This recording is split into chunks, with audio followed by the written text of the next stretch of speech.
Got it. Okay, so the journey of Crazy Horse. Anybody want to jump in and be first? I gotta say, like usual, all of you I know have been through this. You're retired, you can't figure out what's enough and what's too much. I'm just overloaded. I got into part of it, but I didn't finish it. But I love American Indian and the way they look at life and nature, and they have different kinship than is the majority right now in the world, with women being the head and things like that. I just find it fascinating. And I started by putting little sticky note tabs because I thought, with the language, I probably have to refer back. What does that stand for, or what does that mean?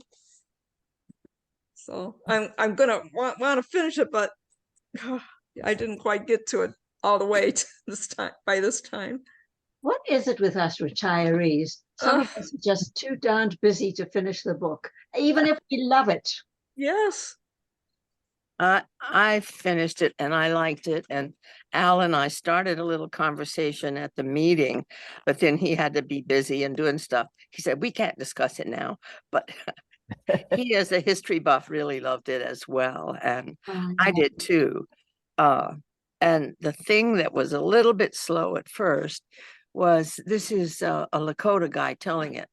And my experience with native storytellers is that they're winding and kind of slow. They're not direct and straightforward. And this certainly took me a little while to get into that. Not a straight biography, but a biographical narrative of the not just Crazy Horse, but the culture and that sort of thing. And it prompted me to get out my travel journey in 2000. My then husband and I camped the Lewis and Clark Trail. So we were up in much of that country. We went to Sitting Bull's grave, which had a lot of tobacco offerings in the form of cigarettes and flowers and things all around it. And I remember seeing the start of that Crazy Horse Monument, which has been going on for like 20 or 30 years. You can look that up. It's going to be a fabulous whole big mountain of Crazy Horse. But it, it was worth my finishing, and I managed it. It was very good. And the thing I noticed in my journals was that the museums were, I thought, treating the native people perspective fairly with the white perspective. But the funny thing, and I'd completely forgotten this, outside of one of the museums, a couple of, I said, braves were sitting around saying, and they said, hey, grandmother, you're so pretty. And, and then I walked over to talk with them and they said, they are not telling our story right. You have to be the one to tell them. Well, I don't know why they thought I would, but anyway. But I thought that was an interesting tale. And I like that the indigenous people are now telling their stories, and they're becoming more and more archaeologists to find out their own stories as well. So even with climate change, all they did historically, that now we're learning from them, exactly. Exactly. If you've heard Robin Wall Kimmerer and braiding sweetgrass, you know a lot about that. But I heard on the way over on NPR, they're putting in, I'm talking a lot because I may have to cut off. They're thinking about putting in mines out in Nevada and so forth. And there was conversation that if and when they took in indigenous perspectives, things worked better. Mm-hmm. So, okay. When I started, when I started to read the book, I kind of really couldn't remember much of the history. And so it was going to be kind of new or very refreshing to me. And so I had envisioned that it was mainly going to focus on this one battle with Custer and all that. And ironic, I mean, I'm glad it wasn't. And frankly, I'm probably the only one But by the end of the book, I had to go back and read some of those battle scenes again and figure out which one was what. Bull Run, I think it's better known as, but they refer to it as slippery grass, or what was the name of that? Greasy grass. Greasy grass. There you grass. go. That description and that encounter was actually the one with Custer, wasn't it? Or did I get myself confused? Because I went back and I tried to read, supporting information.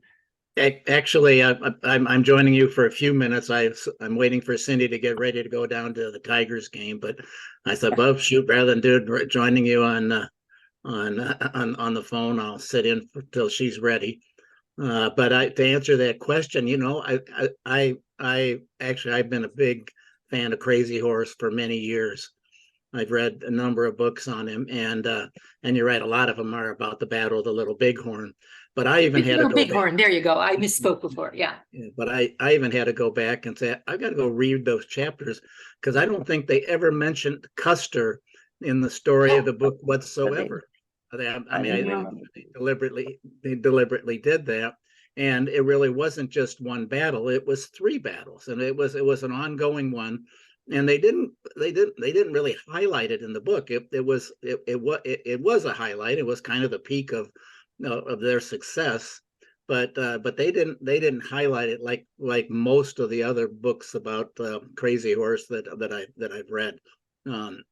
So I thought that was really rather interesting, and the book really focused more on the man than it did on the battles and everything, and what he went through in his life, and and how he developed, and how he really didn't want to be. He didn't really want to be a leader. He just wanted to support his way of life, and like I said, since my time is kind of short, I mentioned to Sharon when I was talking to earlier today, I found a lot of commonality with the Project Hail Mary. What was his name? Ryland Grace. Both of them were on a mission to save their worlds, and both of them didn't really want to be a leader. He didn't want to go out in space and save the world, and he was kind of forced into it, and he knew that he went out there to try to save the world, he was going to die. Well, I quite frankly, that I had never thought of that before, but that's what Crazy Horse's situation was. The way of life that they had was that they thoroughly enjoyed. They respected family, they respected women, they didn't own land. Yes, they had plenty of wars, and disagreements, but then they really honored people, not just to go kill people. And he didn't really want to be. Don't call me the chief. I don't like that. And he didn't really want that, but he did for the sake of his people. He was trying to save his world, and yet he knew at the end he was going to die, just like Grace did in the other battles. So those are a few of my comments, but let me let others join in. And he was going to die with his own people pulling him down. Yeah. And it was those loafers that preferred hanging out at the fort, getting the handouts, that were the one that finally turned the tide, wasn't it? Yep, absolutely. I quite frankly, his story, I've actually been to Fort Robinson where he died, and I've been to the Battle of Little Bighorn, and some of the other Fort Laramie. We stayed overnight at Fort Laramie one time, and and then when you're there, I almost could cry when he was needlessly attacked and at the end and died. I mean, it was just sad. But quite frankly, it was probably better for him, because him having to live in a reservation and under all the restraints, and actually they were going to put him in chains. That would have been horrible. So it was sad to see him killed that way, but I just don't think that he wouldn't have wanted to live the life that came after that. That's right. So I also thought that he, you know, I think I was going to look and see if there was a good documentary or a good movie to see as a backup to this. And I kind of read little reviews on some, and by far they kept saying that it was kind of Hollywood-like and not necessarily accurate. And I never really landed on one that I thought might be good to see, but someone else might have, more information about that. But so maybe because Hollywood has seen it as a battle and, the Indian versus the white man or something, maybe that got way disproportional because, the author of this book, and I listened to it, and he spent an awful lot of time in the beginning trying to give credence to the oral tradition of passing down information, because that's where he got most of his information. He convinced me. I mean, it was, how this would be about as accurate as you're going to get it. And the fact of how he told it in such a, just a quiet, ongoing way of many things that made him a good leader. I had the feeling somehow this was a more accurate vision of him and more accurate rendition. And he said he spent a lot at the end talking about how or why he was such a good leader. And remember, he just emphasized that he did it by doing. He just led, and that instead of talking about things or, organizing hierarchy, he just took the ball and ran with it. So I thought it was a good book to read about human nature, and you could sort of almost picture how someone so quiet but had actions that spoke for themselves that people would just gravitate to, and no wonder they followed him. That's it. Mhm.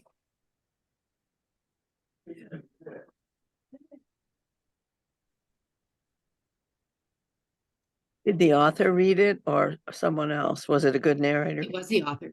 Was he? It Yes.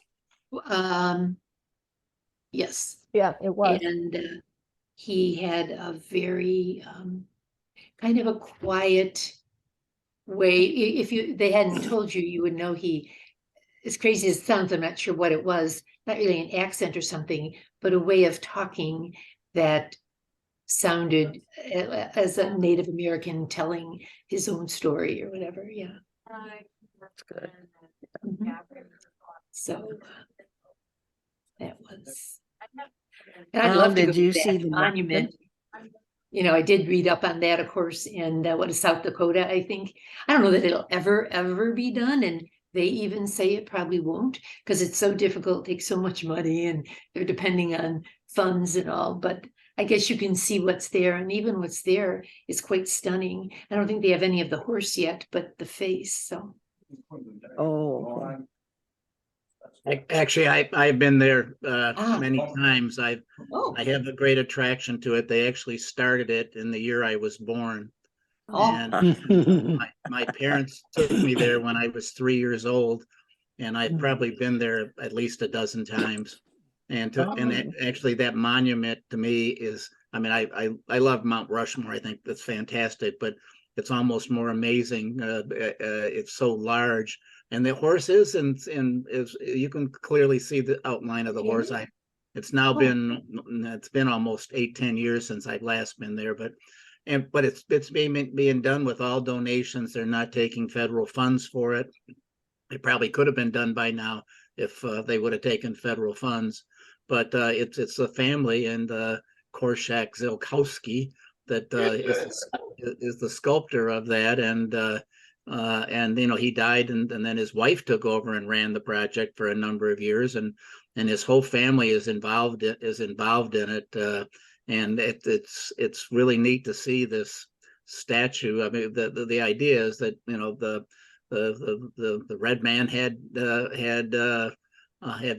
heroes just like the white man did, and if you can have Mount Rushmore, we should have something that honors the great America, the Native Americans, and Crazy Horse was their hero. I mean, they could have done Sitting Bull and things like that. I thought that was another interesting part of the book, of how you related some of the other names that you might know, like Red Cloud and Sitting Bull, and what different roles they took and different approaches that they took, what Crazy Horse did, and how sometimes they worked together and sometimes they disagreed, but they found ways to try to proceed.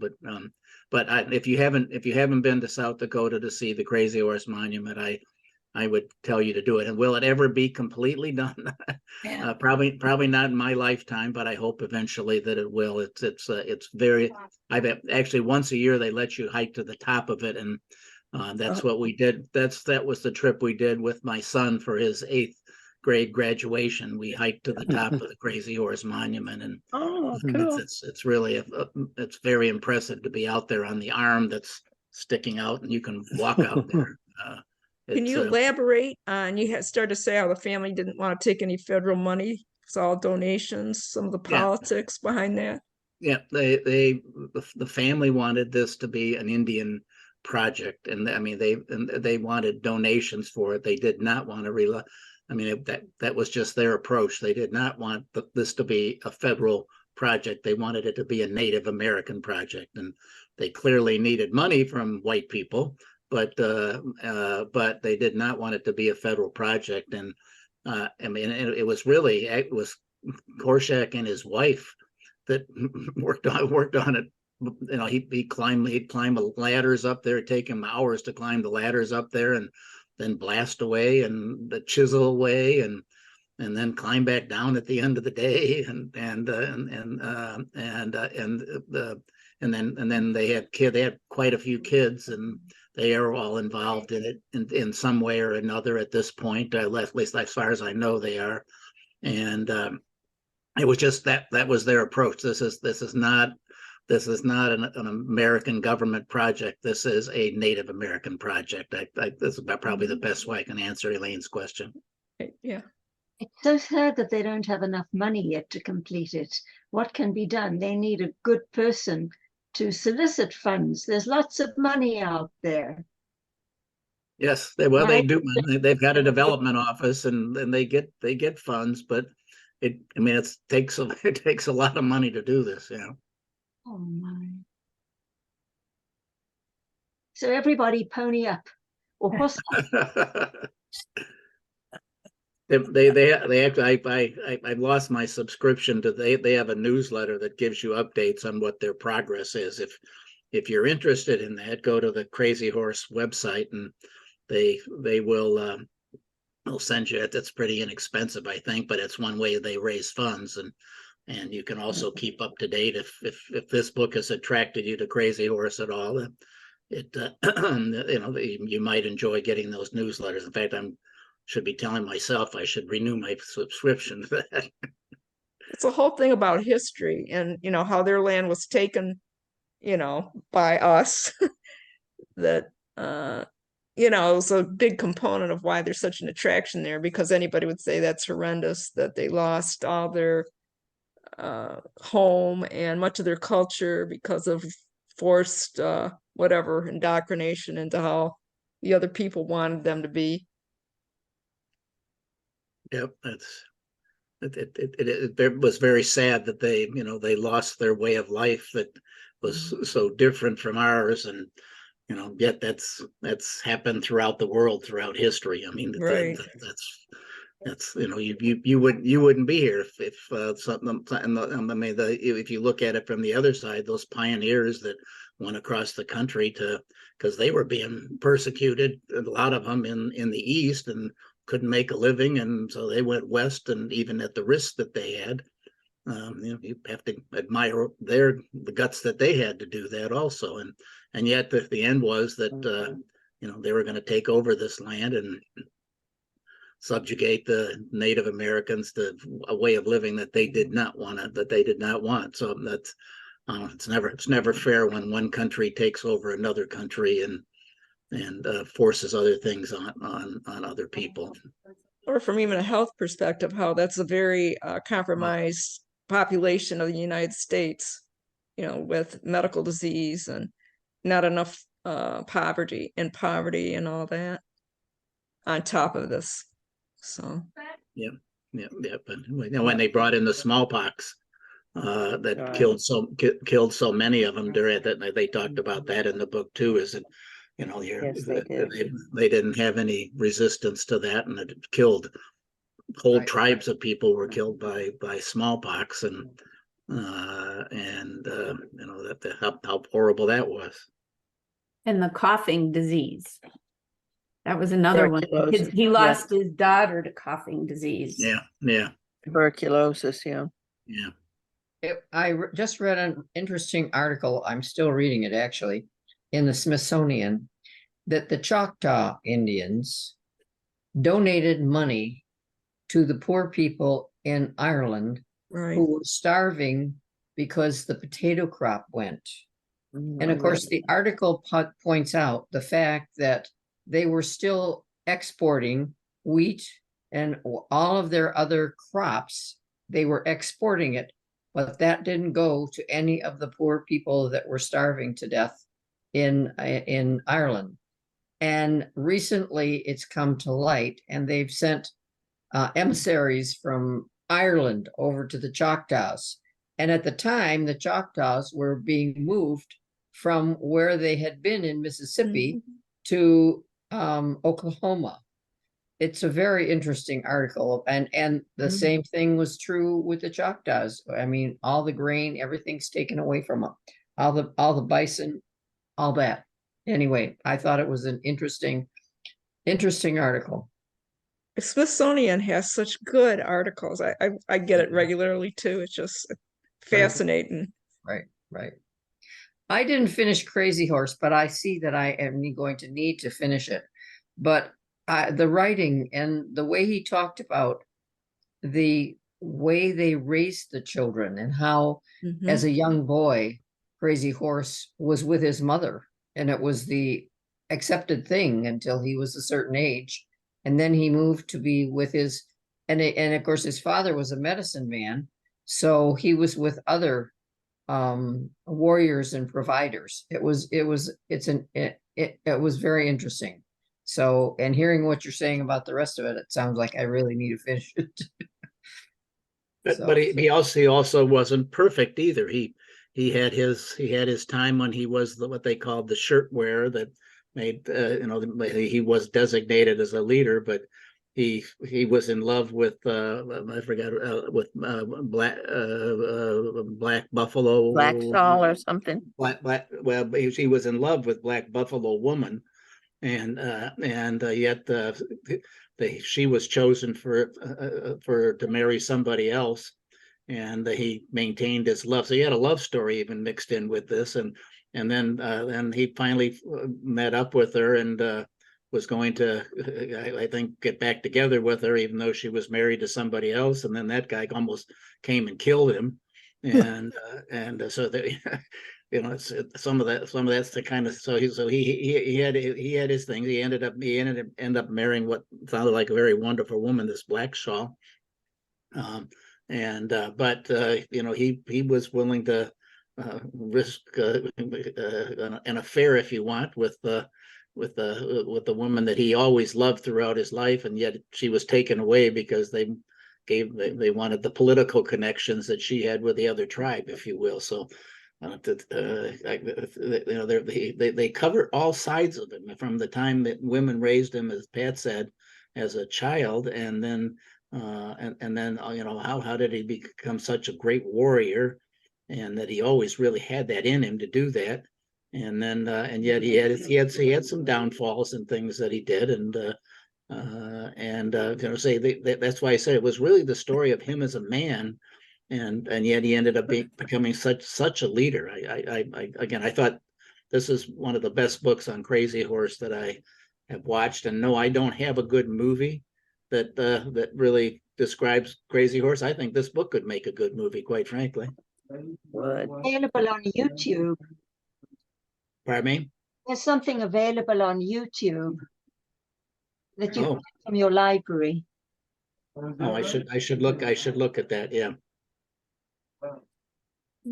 The other thing I thought was fascinating when you talk about Black Buffalo women, they mentioned that women were allowed to leave their husband, if you will, and go to a different one, that it was common practice, but her husband was jealous, and that was why it ended up being such a big deal. She could have gone. That's why nobody went after her, but the husband found out and he was jealous and crazy for her. So that's the only reason she went back. Yeah. Yes. I thought that was fascinating. Yeah, I thought just a very different aspect of his life. Yeah. That showed. I'm not necessarily a bad side, a different side. Yeah. Yeah. Because she left her kids. Yeah. Yeah. Yeah. More reason to read it. Yeah, Pat, you definitely need to finish it. I need to go see if Cindy's ready yet. I'm glad he could get on. Yes. Yeah, I am too. I actually didn't like the book at all. I don't like all that killing. I really, after he killed that girl that belonged to the Crow Nation, I sort of was a little uncertain. And then when he killed 2 other people and scalped them, some other tribe, that was enough. I did finish the book, but I really didn't like it. For this group, I finished it, but in between, I would stop and read something else, and then come back thinking I had an obligation to read it. So you could get the idea. I didn't read it. I listened to it. I thought the reading was good. I guess it was Susan thought the reading. She had said last time that she was reading it. I thought it was well read. I thought the structure of the book was good. But as I said, I'm not really into killing. So I left the book every now and then where there was too much and read something else. And then, okay, that's enough. He was advised not to scalp any more people after the first 2 scalps. And that was not usual because that's what they did. They scalped their enemies. And 2 scalps and he was done. And I was done. Well, he didn't want to, he wasn't what did they say it? He didn't celebrate his victories. He took them very seriously, and that's why he refused to take the scalps. He didn't need to prove who he was, which I thought was very admirable. Yeah. Richard, I was in your camp. You didn't like it either? I didn't dislike it, but I was it just gave me cause to pause when they were looking for people to brutalize. The Lakota tribe would go after the Crow or the whatever whatever the other tribes were, but they would go out on these warring parties, and I was trying to understand what would drive this group into acts of violence against other nations, because it seemed to me that they all had designated boundaries, probably by a river or maybe a mountain.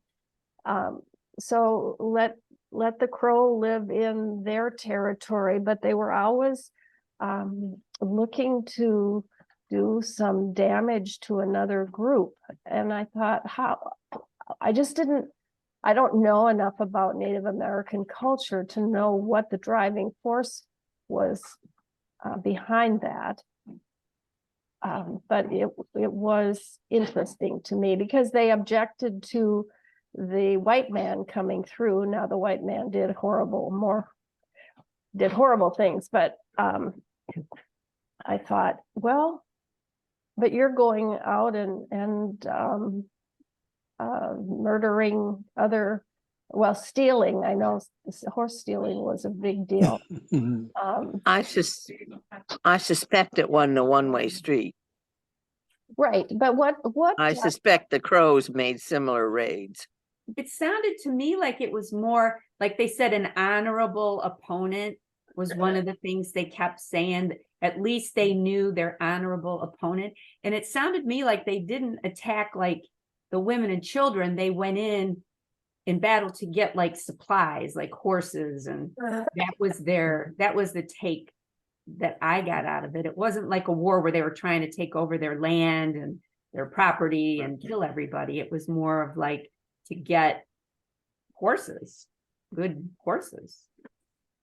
And they review that quite often in the book. Is, I mean, he had to convince them that the fight against the white man is not like what we've had. It's, you're not doing it for honor. You're doing it because you want as many dead bodies as you possibly can have, because that's how they count whether you win the war or not. And yes, it does. You could say, well, the Indian tribes are always fighting. They were fighting with each other to get horses, to get whatever else. Well, that isn't unique to our Native American Indians. That's what they did throughout Europe. That Right. was, if you want to go look at the history of Poland, for example, of somebody was always running into Poland and taking over the country, and then they'd get it back, and then they'd go take something else. And I mean, say this was happening everywhere. Theirs was maybe on a little smaller scale. Did they actually take land though? I mean, No. at least from what I read, it didn't sound like they ever took their land. It was mostly like all the time they took horses. Well, later on they wanted guns and that type of thing too. But they didn't. The Native American across the country was not a matter. Nobody owned the land. You occupied something for a while. If you moved around to follow the source of where the source of food was, which in their case was mostly the buffalo, and so they needed that territory because they needed to be where the food was. It was hard to follow the fighting part between the different nations or the tribes, because the word honorable was really hard, and they never said like they massacred like they did the soldiers. They never talked about it like that. So for me, it was really difficult to understand exactly what it was that they were doing, other than trying to make themselves stronger with having more supplies, I guess. It was hard to understand from this book. From our perspective, looking into another's culture is pretty hard.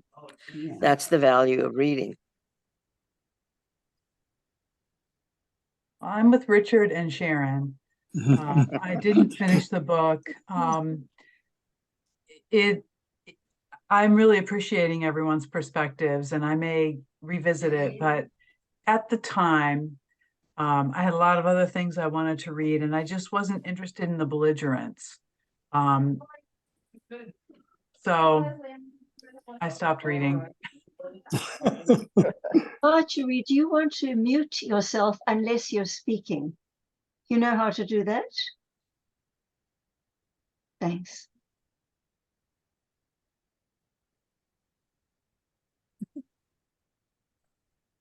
But I'm always glad when I learn something.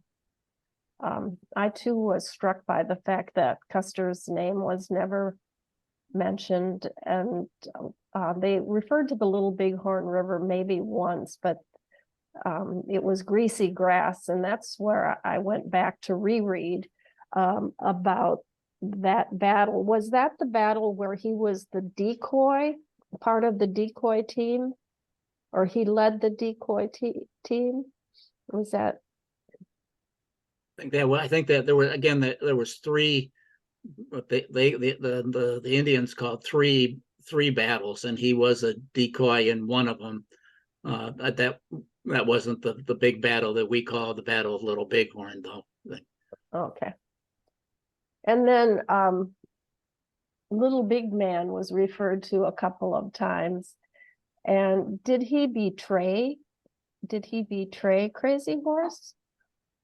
Didn't he lure him into a cell? and then Crazy Horse was trying to escape. I think you're right. Actually, that was someone I wanted to look up again. I mean, long ago there was a movie with Dustin Hoffman, I think. Yeah, yeah. Little Big Man. And didn't he live with whites or got taken by whites early on? And it's a little bit confusing in my mind where he stood with that. But from this book, it did sound like he was part of the group, kind of, luring him into that courtroom or the jail area. I think Crazy Horse thought he was coming for one thing, and they really wanted him to go into jail. But they hardly said anything about him, except his name is so well known, unless someone else knows more about that. Yeah, and he was wearing a blue, apparently they gave the blue soldiers' coats to the Indians who were working for the soldier, the army. Yeah. And I thought it was interesting that they showed as Crazy Horse made the decision to sign an agreement, with the white man, even though he hated that and was the last thing he wanted to do, but was going to do it for his people, for the women, for the children who would otherwise not have enough to eat. And if they just tried to rely on buffalo, the white men had already shot so many of the buffalo that wasn't really sustainable anymore. So that's where sometimes certain leaders might say, hey, we're fighting for our culture, our country, et cetera. We can kind of watch what's going on in the Ukraine a little bit now too, regarding that. But he made this decision. Of course, it was a smaller group that he wanted the people to survive, even though it would be with some loss of their cultural, customs of what they typically done. So. And the chiefs, well, Crazy Horse and some of the chiefs were pretty astute when it came to the mapping, that writing, drawing lines on a piece of paper that said this is your territory, and then how it seemed like at every turn they were betrayed by the government. I also thought it was interesting when they were talking about the Holy Road and the detritus that was left along the way. It made me think of people who climb Mount Everest and discard their oxygen cylinders and how disrespectful we are to our surroundings. And then, of course, the buffalo slaughter with the guys, the men coming in with their big guns and slaughtering, years worth of buffalo. That was essentially what, at least from my perspective, that was what really did the Lakota in, is they had lost their ability to provide for themselves successfully, plus all of the annuities that the government was providing. I thought it was also interesting that one of the characters said that every year the cattle got skinnier and skinnier on their annuity shipments. Why were they called annuities? I don't know. Maybe because they got something all the time from by giving up, like that was their payment for moving to the agency. They were paid on a regular basis, I thought. Yeah, just like it's supposed to be monthly. Yeah. I'm gonna have to take off. I'm glad Sharon's recording that so I can hear the rest of your comments. This has been very interesting that people, like a lot of other books, people have different points of view, and I think we all learn. From what the others' ways of looking at the kind of the same book. So, but thanks for. And I still think that those of you that haven't finished it should go finish it. So thanks much. I'll listen to the recording and see you next And month. thank you, Al. Al, were you the one that recommended the book?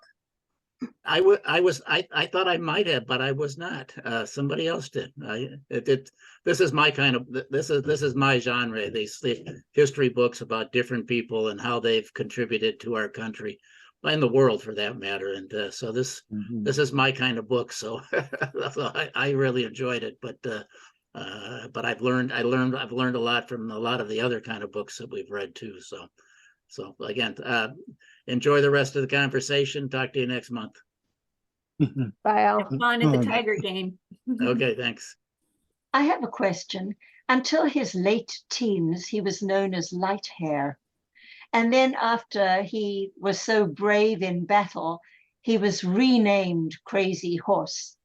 But when he was born, what name was he given? I thought he was given the name Crazy Horse like his father and grandfather, and I must be wrong.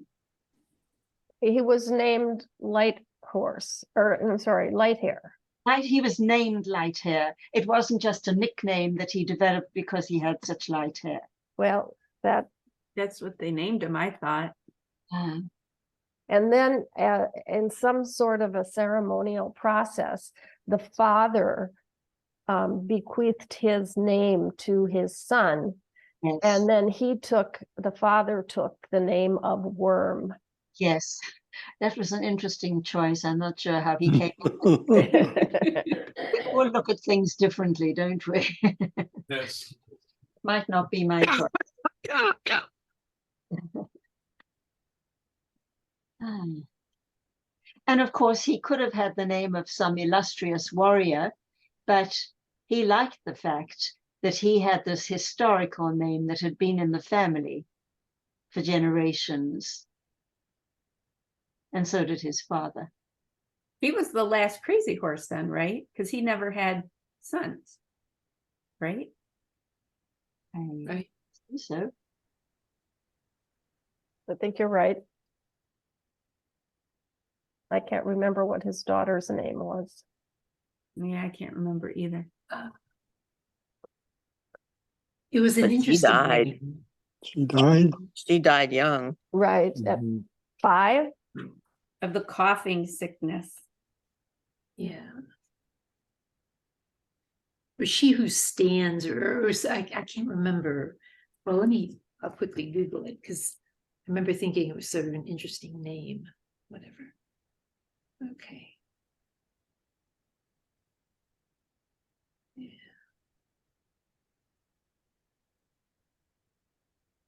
I'm into a series of books by a couple of archaeologists named Michael and Kathleen Gear, who write about Native American culture, like AD 1000, and prehistoric. So all this stuff is all flowing in my head. They are fabulous writers. It's really but I'm reading right now I'm into one of their mysteries in which a couple of archaeologists are digging in Chaco Canyon and finding things, but paralleling is the story of the natives who lived in Chaco Canyon. So at the end, the stories are going to come together about why these bones look the way they do. And it is a kind of tuberculosis that just ruins the bones. And the particular pathological anthropologist is saying, I don't know how this woman walked around. She must have been carrying so much pus and in pain all the time. So disease was pretty rampant, but I recommend this. They've written about 60 books. I'll never get them all done, but they're just fabulous, fast-paced, plotted reads, and a lot of fighting. Yeah, if you don't like killing, you don't read them. There's a lot of brutality, a lot of killing, and a lot of death. But they're really wonderful books. Okay. Crazy Horse's daughter's name was They Are Afraid of Her. So that I knew it was something kind of interesting, but couldn't exactly remember. There you go.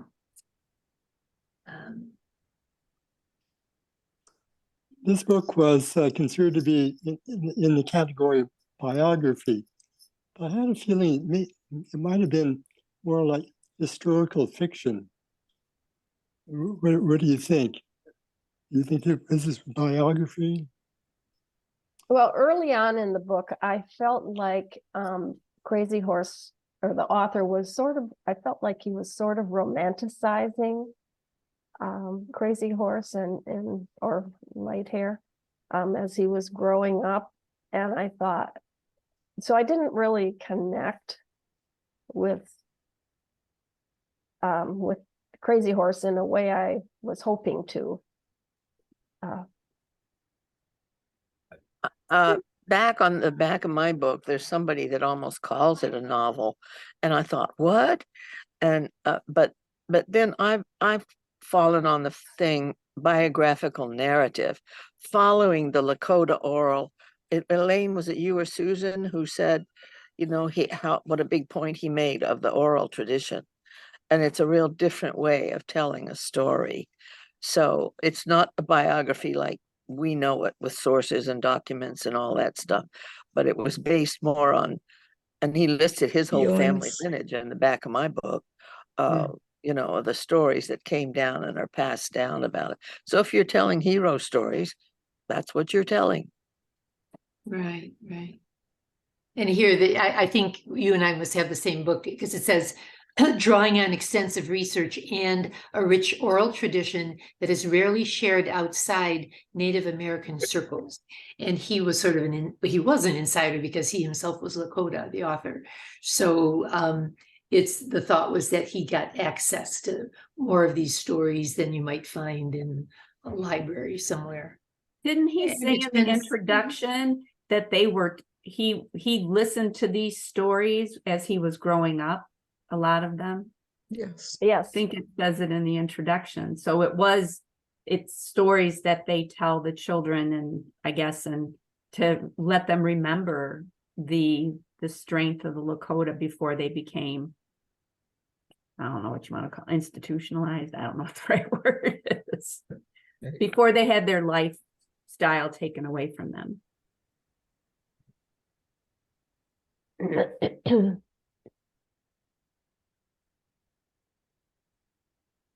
Anybody else have anything they want to add? Okay, I'm done driving now, so I can talk. I was driving back from the UP, and sometimes the reception is sketchy, and that's annoying when you're on a Zoom call. But I did enjoy the book. I listened to it on my way back and forth to the UP. And it was interesting because just to bring it to modern day thinking, my nephew is a English or language arts teacher up at Marquette High School. And last year they had a big separation in the community about renaming their sports team. And the sports team was called the Redmen. It has been called the Redmen forever. It's been there. And so there was a big community divide on, that there was nothing wrong with that. And so it was right. It separated the community there was no in between on it. And there's a lot, my nephew teaches there, and there's a lot of Native children that are in the high school. And he talked about how downridden they were and kind of bullied because, we can't be Redmen anymore, and we've been Redmen. So it was kind of, reading this book was making me think, how far have we really come with taking people's cultures and then continuing to kind of rub it in their face what we did to them. And so, long story short, what happened, I know this is off the book thing, but I think it relates, that the school board ended up being reelected, and the school board just made the decision, and they had new people on the school board. So now they have no name. And they're in the process of finding a name and a new, what do you call it? The sports Mascot. what do you call them? You mean the mascot? Yes, this was the thing that when I looked at it, it wasn't just being called the Red Man. The mascot was like this looking brown man with a big nose and a full headdress. Mhm. And so that, was on all the varsity jackets, Woolfolk. sweaters, and, quite very, stereotypical of a mean Indian, basically a tough guy. And so it did resolve, but it was probably 2 or 3 years of fighting in the community and articles in the newspaper. And so when I read this book and thought about how their culture was really taken and all of that, and then spending so much time in the UP and hearing this, and these native children that are at this school are kind of still getting a little, bullied and everything. So I don't know, I just thought I'd bring that up to, present day of how far that we've really come with accepting really the culture. I think Native Americans were very tough and bold and warlike, and that's why it was quite common for teams to have Native American names. Mm-hmm. Very strange. Yes. I think that's the stereotype, Karen. That's why. And that's why it's being fought. And Maureen, I don't understand how far we've come if the Native kids are still being bullied. That doesn't seem coming very far. No, it doesn't. But this is just what I heard from what was the culture kind of in the high school, because the kids that didn't want to have their name changed were kind of blaming the Native kids, thinking that it was their fault, that they were the ones that were complaining about it, where it was more like a community effort to, get in the right time of things to do this, because, professional sports teams did it years ago. And they were just kind of slow to the line there to do that. But yeah, agree. I mean, any kid being bullied, it shouldn't be tolerated, but certainly not for racial kinds of things as well. I see the University of Michigan is putting out a lot of money to entice Native American youngsters and Black youngsters into physics specifically. Right. Saw something like that. Right. Of course, I'm hoping that they start teaching them at a young age, because not every 18-year-old is ready to go into physics at university. Yep.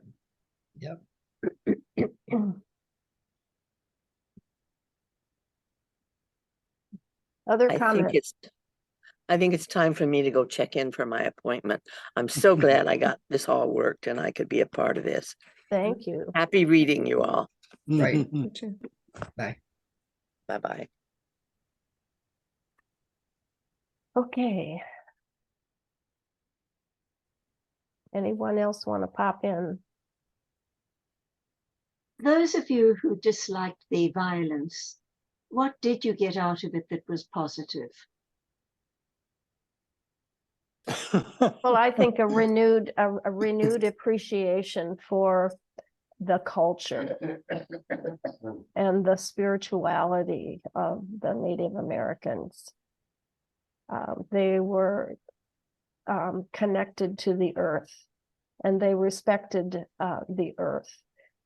The one part where the white men had massacred the buffalo, and the Indians went in and turned all the skulls to the east, showing respect for the buffalo giving its life.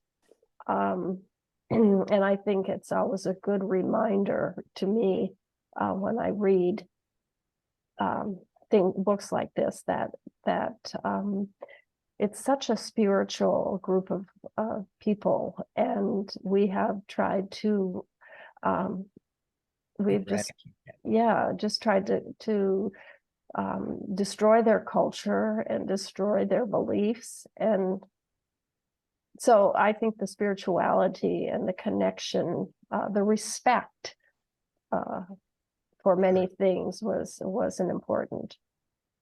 The violence too, you know, I always think, okay, how did this start? You know, how do certain aspects of the culture develop? Now, Al may know, I might have to talk to him about it. But you know, different ways of life come about for some kind of reasons, you know. So, I mean, I guess I'm not so hard on them, you know, but Right. I perceive that most of the indigenous peoples from the other countries and from everywhere are much more respectful of Earth and of their surroundings than the white men have been. And that we don't respect that at all. And it is so important. And one of the reasons we're having the problems we have now is that we have not respected the earth or anything we've done to the earth. And people for money will do anything. You know, I mean, our PFAS in the Michigan, and how many spots we have with PFAS and what we've done, we just don't respect the earth. And I think the indigenous people, that's how they live for so many years. right. And what will the future people say of us? Oh, it isn't going to be good. No, just Unless, like right, this. right, right. Yes, yes, yeah. So we downtrodden the poor and the weak. I also Yeah. thought it was interesting that when they stole the horses, that they brought that group of horses back to their camp, and they gave it to the widows and the people who were in need. It wasn't a culture that was trying to enrich themselves. They were sharing with the people who needed things in their community. Yeah, that was something toward the end of the book. There was I forget the tribe that the soldiers came and like wiped them out, and they had to flee with what little they had because it was winter. It was mostly coats. And the Lakota took them in, even though they too didn't have enough food, but they provided for them. And I thought that was, you know, just showed how much they were caring, spiritual people. Kind of a dichotomy between the killing and the sharing. Exactly. And why? What would have inspired or driven these white men who went into these camps to violate bodies in the way they did? You know, they cut the breasts out of women, they cut babies out of their bellies. Hate. Doesn't sound like the soldiers, though. Wasn't it? I thought it was the soldiers. Well, that was implied, Yeah, but it it was. wasn't quite said. I doubt that that's Army protocol. They did say it was the soldiers because the Indians were repulsed by it. I remember them saying that. But why would they? Yeah, why would they do that to women and children? It was like they didn't understand. And that I think that's where they developed that they were just in to get to slaughter. They didn't respect them at all, and they just were out to kill, and the numbers were all they cared about. I think that was stated numerous times in the book. Well, I don't think that was Army regulation. Oh, I'm sure. Well, I think there's a lot of wars where they, I mean, just, you know, in the past couple of decades where they say soldiers will go in and do horrible things to the people. And, you know, I don't think it's definitely not an Army thing, but I think they just I don't know. I don't know how to explain it. Bad thing to say about somebody's culture. I mean, you know, how does that start? Why do people do those things? Jim, did you have anything to add? Probably have a lot, but it's taking from what people are saying. Remember, I mean, I served in Vietnam, not on the ground, but in the air, and that every paper had battles, and the whole thing was, what was the body count? Okay, and they counted all the bodies. Remember My Lai, where Lieutenant Calley or whoever, they just killed that village. And while they came back on him, I think some of it, remember, how many Westerns have you seen where some white guy is saying, cowboy is saying, the only good Indian's a dead one? I think that's part of it. Plus, some of this was right after the Civil War. And the Civil War was very bloody.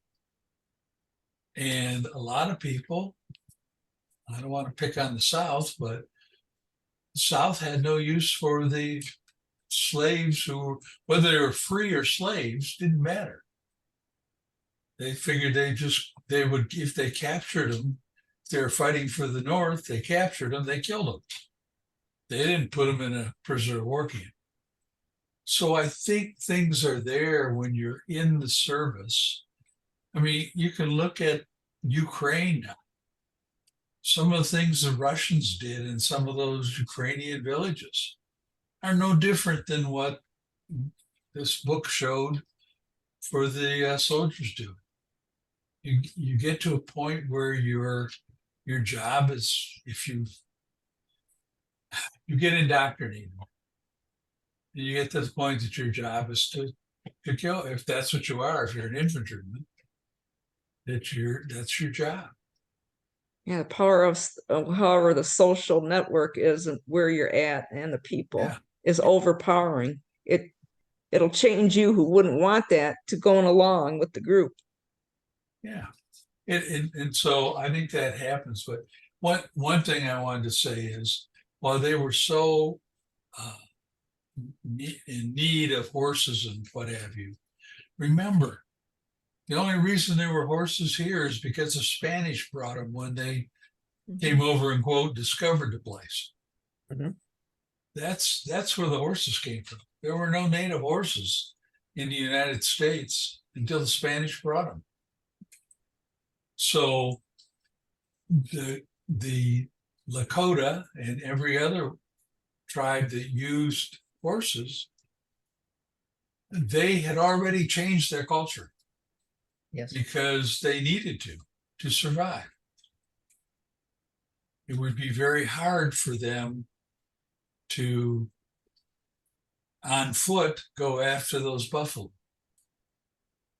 But they did. Oh, they did, yes. And they did it with a spear. Right. Because that's the only tools they had. Right. So their culture changed over time. You know, I'm not saying ours will, but it has already. Oh. Because some people are very, as Richard said, he didn't like the killing. Well, I don't know how long ago it would have been, people would have thought nothing about that. We have evolved. So I just think that it was very interesting to me because there's a Indian school, that's what it's called, out in Montana that is a Lakota, and they do teach Crow too. And I do spend money to them because they're trying to educate, and the reservations are a bad place to live. They don't have, you know, it's like we said we provide them with everything and all those deals they were talking about, but all that did was restrict them and make them dependent on the government. And the government has not a funny way, it's not funny, but a seemingly way to always go back on these things. Even if you look at currently when we have Medicaid and what people call welfare and food stamps, you know, it's been argued that since 64, now I'm getting political and I know I'm not in the majority here, but since 64, when they started doing that, that was very good for people. Don't get me wrong. But poverty's gone up since then. And, you know, Lyndon Johnson's whole thing was the war on poverty, and it hasn't been won. So we're not doing something right. So I look at that and say, we did the same thing to the Native Americans. If I, and I'm probably wrong, but if I remember right, I think what we used to call the Sioux, which are the Lakota, started down in the Carolinas or someplace. And they got pushed. Now they're have reservations. I don't know where they all are, but I know there's at least one or two in Montana. So I'm probably, I mean, I don't know if Richard was in the service. No, I wasn't. Okay, so, but Was either too old or too young. Yeah. But so I know when I flew, I had a guy sitting 3 stations down from me that his name was Mills, and we called him Nuka Mills because that's what he wanted to do to the Vietnamese. So, you know, he was very good at his job, but he just had views that the rest of us didn't really have. So it's somewhat ingrained in the culture of the military. So I've probably said too much, so I'll stop. Oh, very good. Very interesting. Corinne, did you want to comment on the book? We just lost her. There she is. I've got you muted, so you have to unmute.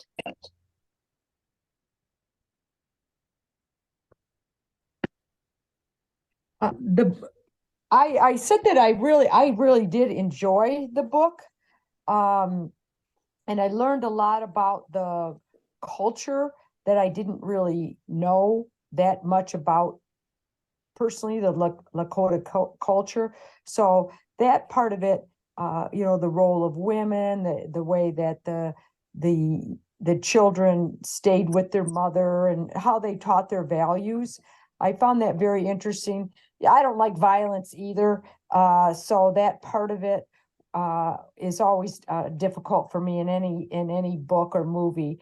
I did listen to the book, so perhaps that was, I don't know if that was easier to listen to it or read where you could just skip through it. but you know, that was the reality of the world in which they live. So to like not have the violence in there would be sugarcoating it or not having you know, an accurate perception of what was really happening in history then. So I, you know, I said I stayed with it, but I really did like the book. And in fact, I started reading one of the other books that he has written already about it. And it was about more about Sitting Bull and the Battle of Little Bighorn. So I just started that book, and so it'd be interesting to see how those two tie in. Corinne, did you want to comment? Well, I figured out how to turn on my audio. I apologize because I have not read the book, but it's been really interesting listening to all of the conversation. I got the book just, I think, last week and just didn't get it read, but I've always thought Crazy Horse was a hero and thought that the Indians were pretty gentle, intelligent people. And it's just, you know, talking about the violence and that, it's, you see it in the police force too, that I think there are just some people that, you know, they just think differently. And I don't know what the source of that is, but it's pretty all over. I don't know. Are there cultures or groups that live quietly and don't interfere with a lot of other people? I guess there are a lot of them, and we're trying to get more in the world. But there's always those few, I guess. I don't know. But I think this book sounds like an interesting read. I'm not sure I would be able to get through all the violence either. But I appreciate all the comments everyone's made. Thank you. I started out reading this book and I ended up listening to it. And I think the listen was probably more engaging than the writing was for me. And the benefit of listening with Libby is that you can speed up the pace. So I could listen to it at 1.4 words per minute or whatever it's 1.4 was the number that I picked. How do you do that? I was never able to go faster. So it took a full 11 hours. Do you use Libby? No, I use my iPad. Well, but how do you access the book? On Audible or Libby? Audible, yeah. I'm sure you can do it in Audible too. I'll send, if I can find the instructions, I'll send them to you, because there are just some books that you want to speed up. I read the book about the settling of Australia, you know, when England used to send the prisoners there, steal a piece of bread, you got shipped off to Australia. And because I was going to go to Australia and I thought, oh, I'm going to learn about Australia. I read that book to and from, and I read it in the car mostly. And it was every whipping, everything that happened was in the book. And it was like, I think like could have been 28 tapes or something, but it took me 2 months to read it. And it was a real slog to get through. And I finished it. Maybe this book would be kind of similar, but maybe not as long, but anyway, yeah, this one sounds like maybe there was even more violence. Well, I'm not sure what was violent was just very, very graphic, I think. Oh, even worse, I don't know. But I'm always happy when I read something that would not be on my normal radar screen. So I'm always happy when I read a book like this, and I feel like it was a good reminder of the Native American culture and how much I need to respect all cultures. Yeah. It reminds me of that saying by, I don't know if I'm saying his name right, Kierkegaard, life is something to be experienced. It's not a problem to be solved. Yeah.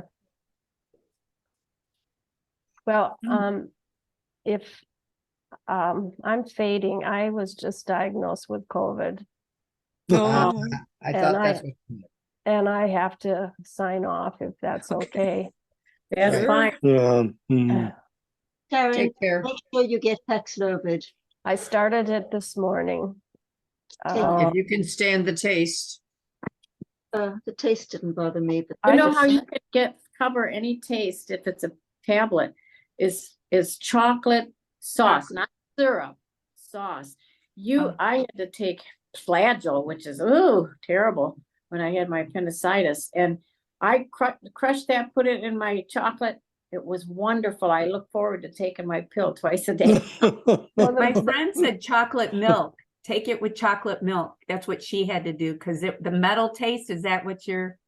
I'm not experiencing any taste, but then, you're lucky. So I just swallowed the pills, and I'm on the 2-pill dose, not the 3-pill dose. Right. Well, Well, take care. Is Yes. Steve better? He is has rebound. Mhm. So we were exposed by our friend's son who went to a Cal tailgate, and Mm, we were all having coffee together in the afternoon, and the next day he tested positive. So we were exposed. You know, he didn't know he was going to be sick, and then Steve got it, and then we've been masking and isolating, and we did washing our hands and sanitizing everything. And last night or yesterday I woke up with a terrible sore throat, and mm. boom. So I'm sorry to hear that, Sharon. Well, The new booster is finally out. I just got mine a couple of days ago. Where They did you, talked about it for a while, and now Where it's did- finally available along with the flu, and they recommend just getting them both together. I know that won't help you when you have it, but then maybe for the future once you're recovered. yeah, I tried to get it before we left, and I couldn't get it No, anywhere. it was hard to find. Yeah, yeah. U of Where M did you doesn't find have it, it, but Susan? CVS does. So go figure. right. Well, thank you for hosting, and I hope you feel better. I'll Yeah. be Some- this Take too- care. This too will pass. Okay, bye everyone. Bye. Bye. See you next month. Bye, everyone. Bye.